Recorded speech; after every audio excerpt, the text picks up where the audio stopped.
Hello, কেমন আছো সবাই?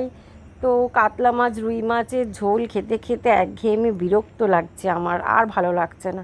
সেই কারণে আজকে বানাচ্ছি মাছের ভর্তা।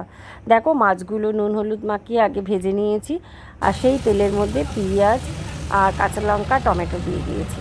তারপর ওটাকে একটু ফ্রাই করে নেব, নিয়ে এই কাঁচা ছাড়ানো মাছটা অ্যাড করব। তার আগে কিছু মশলা অ্যাড করব, সেটা হচ্ছে আদা রসুনের পেস্ট, নুন, লঙ্কার গুঁড়ো, হলুদের গুঁড়ো, ধনে, জিরে, একটু মিষ্টি, রেগুলার যা মশলা খাই তাই অ্যাড করব। তারপর শুকনো শুকনো করে একদম ফ্রাই করে নেব। আমাদের রেডি হয়ে যাবে মাছের ভর্তাটা। আর মাছের ভর্তা আমরা সবাই বানিয়ে খাই, কিন্তু তাও আমি আমার মতন করে তোমাদের সাথে শেয়ার করলাম ভিডিওটা। তোমাদের ভালো লাগলে লাইক কমেন্ট শেয়ার করো, তাহলে আমি আরও ভিডিও দিতে আমারও ইচ্ছা হবে যে হ্যাঁ, সবাই দেখতে ভালো লাগছে। দেখে কিন্তু অনেকেই, কিন্তু লাইক কমেন্ট কেউ করে না। কমেন্ট করাটা উচিত, তাহলে আমিও বুঝবো যে তোমাদের মনেও কি আছে না আছে। যাই হোক, অনেক বেশি কথা বলে ফেললাম। চলো, আজকের মতন টাটা, আবার নেক্সট ভিডিও নিয়ে আসবো।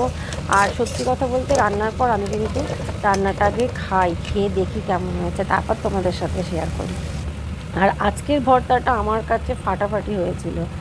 আমি ভর্তা ভর্তা তো এইভাবে বানাই, কিন্তু আজকেরটা জানি না বেশি ভালো হয়ে গেছিলো খেতে।